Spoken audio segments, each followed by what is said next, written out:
Hey there, and welcome to my channel.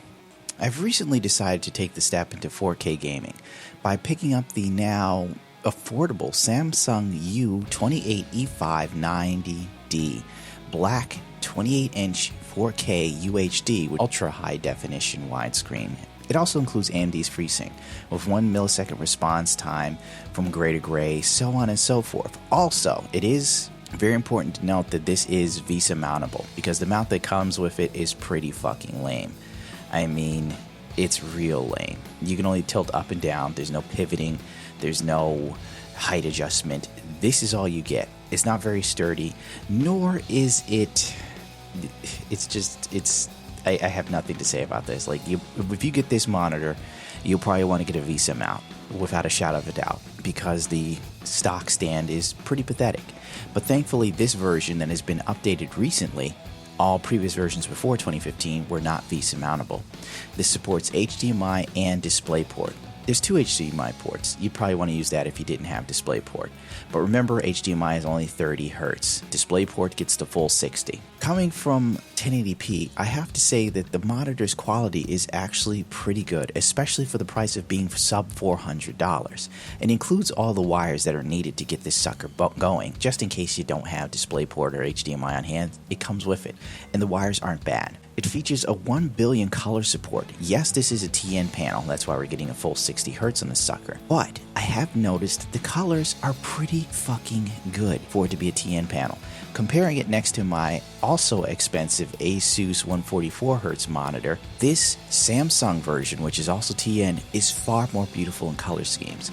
I will say that the metal meshes are also nice. I took the liberty of actually playing this at 4K to see if I could get the full 60 Hz, and I am delighted to tell you that it is fully possible. Like, you can achieve 60 FPS with this monitor, which is a must-have. This monitor supports 60 Hz as a single stream and the 1 millisecond gray to gray technology. It does not use any sort of trickery or this sort of weird double display and design thing to give you 60 Hz. It's a single stream.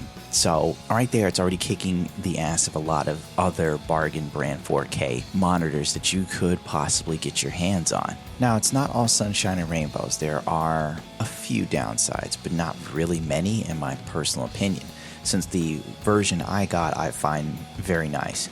There is no light bleed. Now, you could go with the AOC version of the 4K monitor that also on Newegg right now has a 20% or $20 discount, making it $300 for a 4K monitor. But from what I understand, the ALC version has light bleed. Such is not the case here.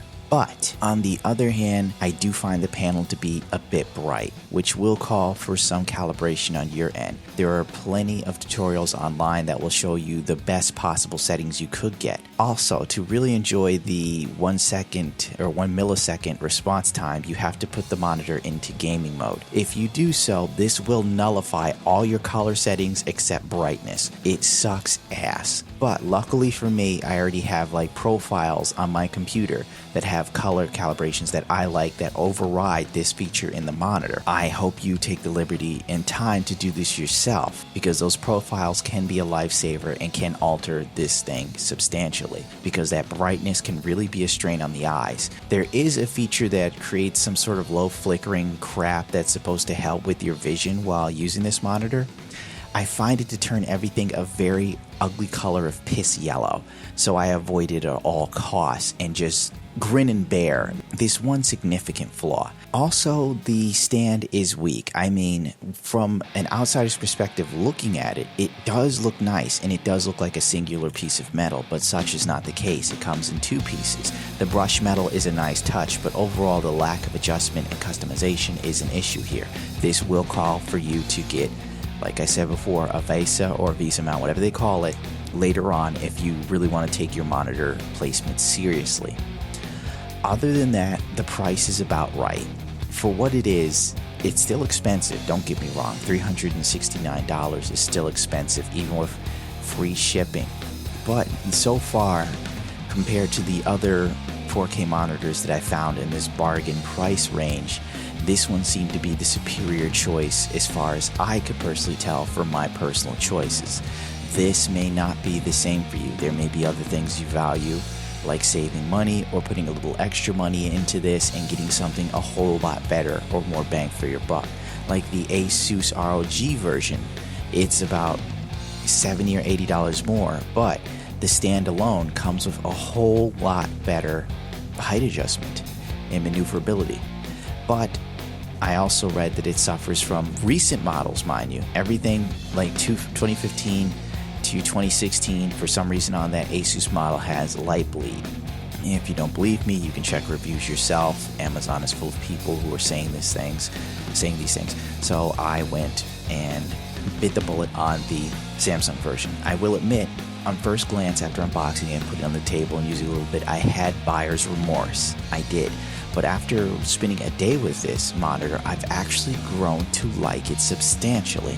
Also, delving into 4K gaming was originally my thought was, it's not going to be that great. How much better could it be? But I also made the mistake when I had a standard television, and then I went to 720p with a flat screen when I had PlayStation 3, and it blew my mind. And I thought 1080 wouldn't be that much better than 720. Then I got a 1080 gaming monitor for my computer, and that blew my mind. And now the 4K monitor has done the same yet again. If you have the money and you have the computer that can handle this, I would recommend this monitor as a cheap alternative for 4K gaming to get your feet wet, as they say, to see if you like it. Plus, there's the 30-day money-back guarantee.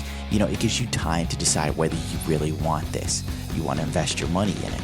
Other than that, everything else that I've said that's a con, like the stand, the really bright monitor. Some people say the colors are too far off for them. For me personally, it's a TM panel that comes with the territory, but for a TM panel with 1 billion color choices or some crap, it's really far better than any other TM panel I've ever used as far as color. And the crisp images are just staggering. It's like once you start gaming 4K, you kind of really look at 1080p differently. For single player games, when it comes to fast-paced shooters, until I can afford a 4K that does over 60 hertz with a millisecond response time and all this other garbage, you know, I'm going to stick with my 1080p gaming monitor. Well, that's going to do it for me. Thank you as always for tuning into my channel. Don't forget to rate, comment, subscribe, and I guess I will see you next time. This video is way longer than I thought it would be. Sorry.